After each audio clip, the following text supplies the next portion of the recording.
Baik, sebelumnya terima kasih atas waktunya dan juga terima kasih kepada Mas Fajar tadi atas presentasinya. Mungkin sedikit perkenalan dan slide perkenalan. Nama saya Fahri Sanalendro, bapak-bapak dan ibu-ibu sekalian. Tapi panggil aja Vin, itu singkatan dari nama saya. Kita lanjut aja. Jadi sebenarnya di hari ini saya bakal kulik lebih dalam lagi terkait ransomware. Tapi maksud dalam arti di sini adalah apa sih kaitannya sama ransomware kayak gitu. Mungkin di beberapa kesempatan kita pernah lihat dan kita pernah saksikan sendiri kalau misalkan ketika ada ransomware datang dan datanya terencrypt, kita harus bayar. Dan gimana kira cara untuk kita bisa lebih tahu, lebih cepat, tahu lebih cepat, dan juga gimana akhirnya kita bisa recover itu juga lebih cepat. Seperti itu. Nah, sebelumnya saya mungkin dari bapak-bapak sekalian dan ibu-ibu sekalian mungkin sudah tahu kalau misalkan ini adalah sedikit deskripsi kalau misalkan kita bandingkan dengan traditional recovery. Jadi dia bersifat lokal dan juga recovery point-nya diketahui dan biasanya impact-nya itu bisa atau terasa itu jam hingga harian kayak gitu. Untuk beberapa kasus itu bisa sampai 3 minggu sendiri seperti itu. Nah, jadi sebenarnya traditional data protection itu banyak sekali potensi untuk akhirnya kita datanya kehilangan dan juga banyak juga akhirnya memang data-data itu terduplikasi secara lebih berantakan seperti itu. Maka dari itu butuh yang namanya cyber resiliency atau ketahanan siber agar kita itu bisa terhindari dari beberapa contohnya seperti malware, phishing, denial of service, data bleaching, jadi datanya dihapus sepenuhnya dan lainnya. Dan kalau kita ngomong ketahanan siber, pasti ada dua kata yang mungkin sering kita dengar, yaitu security dan resiliency.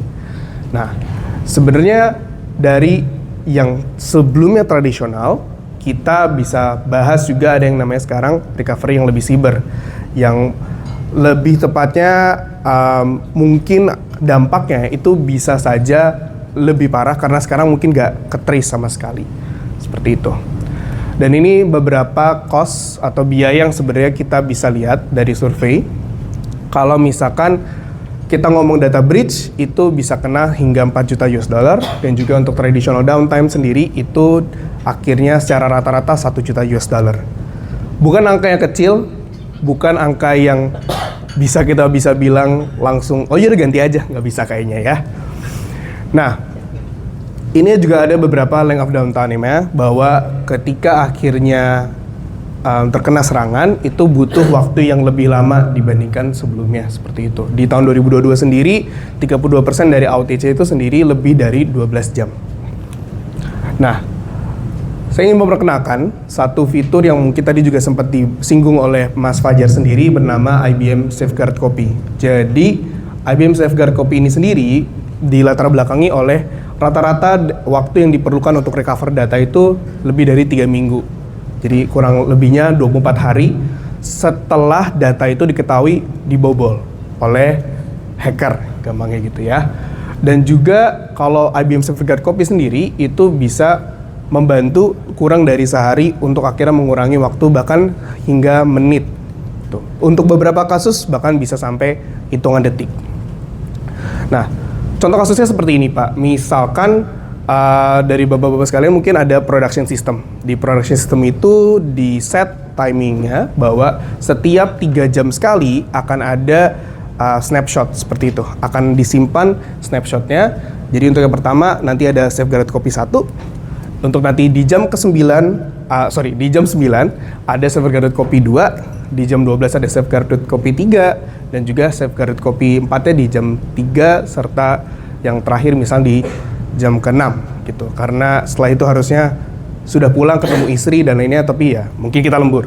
Nah, tapi misalkan di tengah-tengah setelah jam 6 sendiri akhirnya ketahuan nih ada corruption found.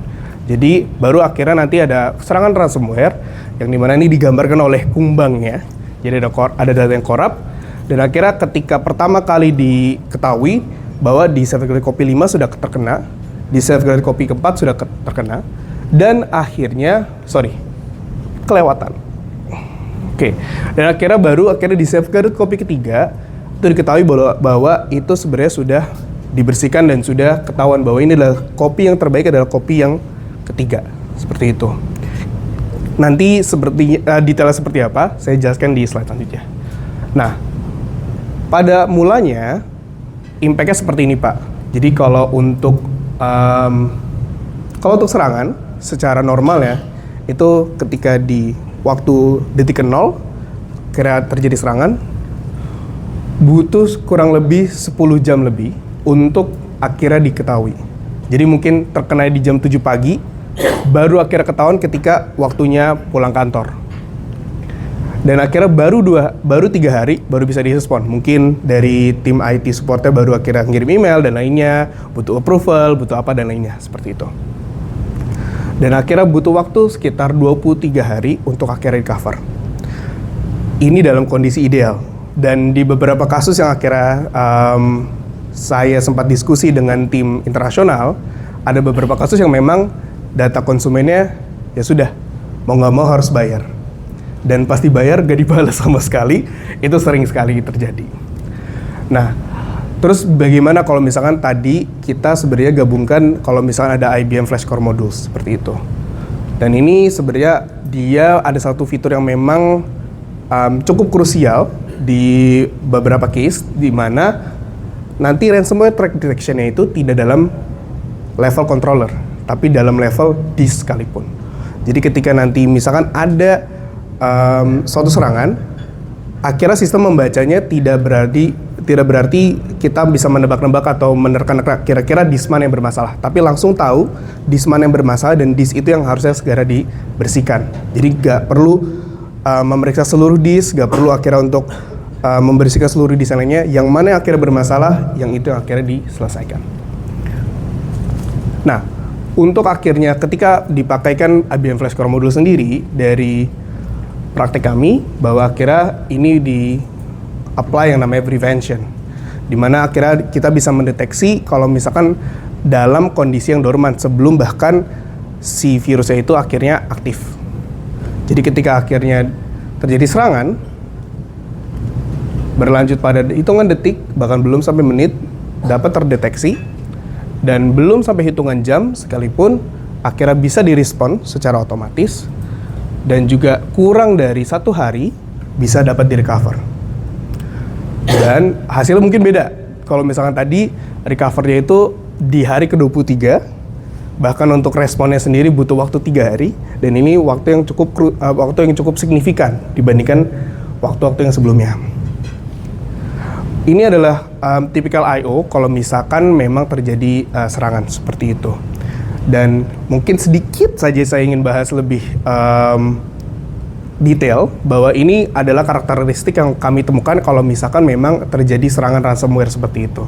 Jadi ketika nanti akhirnya terjadi serangan, mungkin encrypted akhirnya ramai di sekitar yang detik 2000 itu sampai 3000, dan juga untuk IOPS-nya sendiri itu terlihat lebih sepi di 2000 sampai 3000 juga.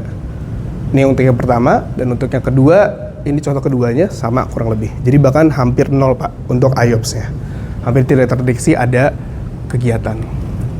Dan maka dari itu, di yang paling terbaru dari kami sendiri sebenarnya mungkin bapak-bapak sebelumnya udah pernah dengar FC4 atau Flash Core Module 4. Kalau di kami itu sekarang sudah ada sampai Flash Core Module 3. Sekarang itu udah Flash Core Module 4 seperti itu. Dengan beberapa fitur kelebihan yang akhirnya ditampilkan berikut. Baik, jadi untuk flow-nya sebenarnya kalau dari di IBM sendiri itu kami menggabungkan software dan juga hardware seperti itu. Jadi kita nggak hanya berbicara terkait box-nya, kita nggak hanya berbicara tentang disk-nya sendiri, tapi kita berbicara tentang keseluruhan dari sistemnya. Jadi misalkan untuk IBM Flash Core Module sendiri, akhirnya nanti dari datanya bisa dibaca dan dianalisis oleh storage virtualized, yang akhirnya selanjutnya akan ditarik kesimpulan dan juga trennya. Bagaimana akhirnya pergerakannya, bagaimana secara aktivitasnya, yang juga akhirnya nanti setelah itu bakal di-inference, dan juga datanya akan dipelajari lebih dalam. Apakah ini sebenarnya kehitungnya datanya normal gak sih? Aktivitasnya normal gak sih dibandingkan sebelum-sebelumnya? Mungkin nanti dari sistem, mungkin biasanya normal karena itu lagi peak season. Tapi kalau misalkan lagi tidak peak season dan terjadi aktivitas yang sebenarnya abnormal atau anomali, nanti akhirnya dari storage insight akan membaca dan juga memberitahu. Dan juga nantinya ada satu external tools dari salah satu lini solusi kami juga, bahwa ada yang namanya Keyradar Solar. Dari sini akhirnya dapat merespons sekiranya memang ada serangan dari eksternal yang langsung menyerang disk ataupun sistem kita. Dan kalau kita mungkin bertanya-tanya, saya rasa sistem kami sudah oke. Saya rasa disk kami sudah aman, software bahkan udah pakai banyak brand seperti itu. Software untuk akhirnya security. Tapi kepo nih, misalkan aman, bener-bener aman gak sih? Nah, dari kami sendiri, dari IBM, itu punya yang namanya IBM Cyber Resiliency Assessment. Jadi, ini berangkat dari framework NIST dan juga beberapa background lainnya, seperti EU yang ada soal yang dari Eropa sendiri, dari Uni Eropa, dan semuanya kira dibantu oleh Cyber Resiliency Assessment ini. Jadi, nanti boleh di-scan, atau kalau di link singkatnya ada di ibm.biz/CRA_brief. Jadi di assessment ini nanti bapak-bapak dan ibu-ibu sekalian bisa isi, dan untuk akhirnya nanti kita bikin appointment bersama. Nanti di situ bentuknya dalam bentuk interview selama 2 jam untuk mengetahui sebenarnya sekarang untuk saat ini itu sistemnya seperti apa. Untuk tahu yang akhirnya nanti kami bisa berikan rekomendasi dan bisa memberikan analisis dan juga gambaran sebenarnya kondisinya seperti apa. Apakah lebih condong kemana, atau lebih sebenarnya sudah aman secara disknya tapi belum aman secara softwarenya, nanti akan diberikan dalam bentuk laporan sebagai berikut. Untuk biayanya sendiri mungkin, kan ini assessment, ada biayanya nggak sih? Kalau ini sepenuhnya sebenarnya IBM led.